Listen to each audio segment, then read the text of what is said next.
అందరికీ వందనాలు. ఈరోజు డివోషనల్‌లో హబక్కు గ్రంథము 2వ అధ్యాయము 1వ వచనం. ఆయన నాకు ఏమి సెలవిచ్చునో నా వాదము విషయమై నేనేమి చెప్పుదునో చూచుటకై నేను నా కావలి స్థలం మీద గోపురం మీద కనిపెట్టుకొని యుందుననుకొనగా. కావలి స్థలము ఇంగ్లీష్లో వాచ్మెన్ అంటారు. ఈ యొక్క పాత నిబంధనలో ఒక రాజ్యాన్ని కాపాడటానికి, ఒక పట్టణాన్ని కాపాడటానికి కావలి స్థలం పెద్ద గోపురం మీద ఉండి వేగుల వారు అలా చూస్తూ ఉంటారు. ఈ యొక్క కావలి స్థలంలో నిల్చున్న వ్యక్తి యొక్క ప్రాధాన్యత చాలా ప్రాముఖ్యమైనది.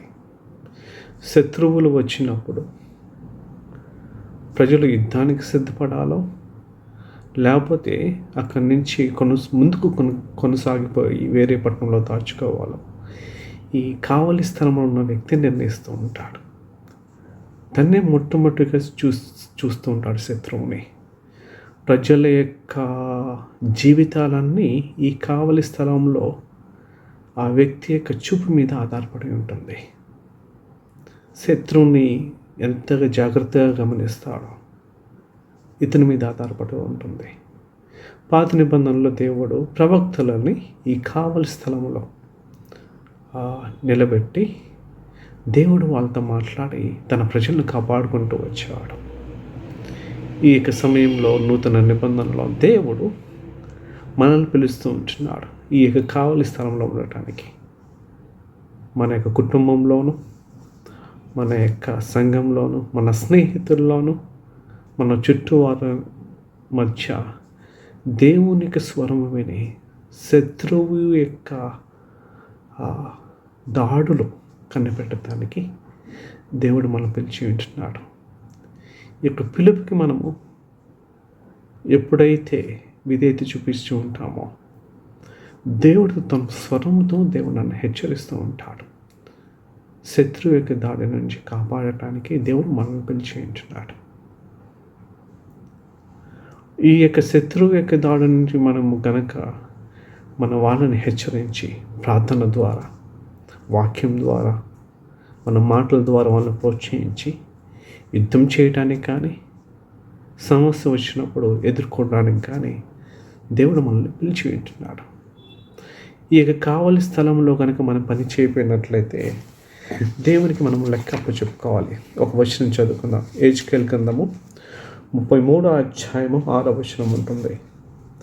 అయితే కావలివాడు ఖడ్గము వచ్చుట చూచియు బాకా ఊతనందున జనులు అజాగ్రత్తగా ఉండటయు ఖడ్గము వచ్చి వారిలో ఒకని ప్రాణము తీటి యందు తటస్థించిన ఎడల వాడు తన దోషమును బట్టి పట్టబడినను నేను కావలి వాని యొద్ద వాని ప్రాణము గురించి విచారణ చేయుదును. చాలా మంచి వాక్యం. కావలి స్థలంలో ఉన్న వ్యక్తి తన యొక్క పని యొక్క నిర్వర్తించకపోయినట్లయితే, తను హెచ్చరించకపోయినట్లయితే, ఆ హెచ్చరిక చేయకపోవటం మూలాన శత్రువు వచ్చి తనకి కావలిగా కాపాడిన ప్రజలలో వారి ప్రాణం గనకపోయినట్లయితే దేవుడు అంటున్నాడు, నేను లెక్క అడుగుతాను. మన యొక్క కుటుంబంలో కూడా దేవుడు మనకి ఈ వాచ్మెన్ లాగా మనల్ని పిలిచి ఉంటున్నాడు. మన సంఘంలోనూ, మన యొక్క కుటుంబంలోనూ, మన స్నేహితుల మధ్యలో వాళ్ళని దేవుడు మనకి అప్పగించాడు. వాళ్ళని దేవునికి స్వరం విని వాళ్ళని జాగ్రత్తగా హెచ్చరించడం. దేవునికి మార్గంలో మన ప్రార్థనా జీవితం, మన కుటుంబం జీవితంలో, వాక్య జీవితంలో వాళ్ళని కాపాడుకుంటూ ఉండాలి. ఒకవేళ శత్రువు వచ్చి కనుక మన వాళ్ళు కనుక దాడి అయినట్లయితే దేవుడు అంటున్నాడు, నేను మిమ్మల్ని లెక్క అడుగుతాను అంటున్నాడు. అది దేవుడు మనకి ఇచ్చిన బాధ్యత ఏంటున్నది. 2 ఉదాహరణలు చెప్తాను. ఒకటి, యేసేపు తన యొక్క కావలి స్థలంలో రాబోయే కరువు నుంచి వేచి ఉన్నాడు. దేవుడి దర్శనం ఇచ్చాడు. తన కుటుంబాన్ని, ఐగుప్తుని, అందరినీ కాపాడి అంటున్నాడు. కావలి స్థలంలో దేవుని వైపు చూసి ఏ విధంగా ఆహారాన్ని సిద్ధపరిచి ఉంటున్నాడు. ఆ కరువు కాలంలో చాలా గొప్ప కావలివాడిగా వాచ్మెన్ తన కుటుంబాన్ని కాపాడుకుని ఉంటున్నాడు ఆ కరువు నుంచి.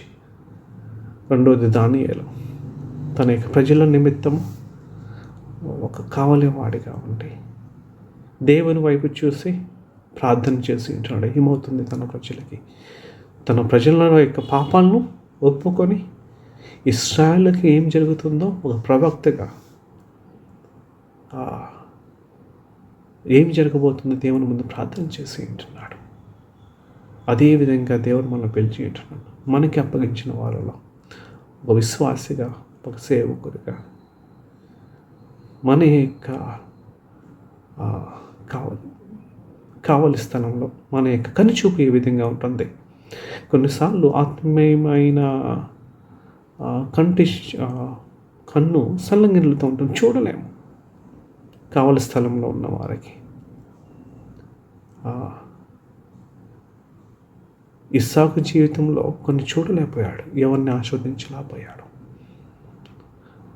యాకోబు తన వృద్ధాప్యంలో కన్నుచూపు మందగించినప్పటికీ ఎవరిని ఆస్వాదించాలో మాత్రం చక్కగా ఆస్వాదించాడు. శారీరకమైన కన్నుచూపు మందగించినప్పటికీ ఆత్మీయమైన కన్నుచూపు మందగించకూడదు.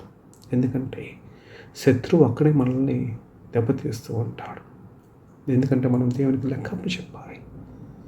కావలి స్థలంలో అది ప్రార్థనా జీవితంలో దేవుడు నాతో మాట్లాడి ఏ విధంగా నుంచోవాలో నాకు నేర్పిస్తూ ఉంటాడు. వాక్యంతో ప్రోత్సహిస్తూ ఉంటాడు, ప్రార్థనతో నన్ను ముందుకు తీసుకొస్తూ ఉంటాడు. ఇది విశ్వాస జీవితంలో దేవుడు మన అందరూ పిలిచి ఉంటున్నాడు. కావలి స్థలం. అందరికీ వందనాలు. ఆమేన్.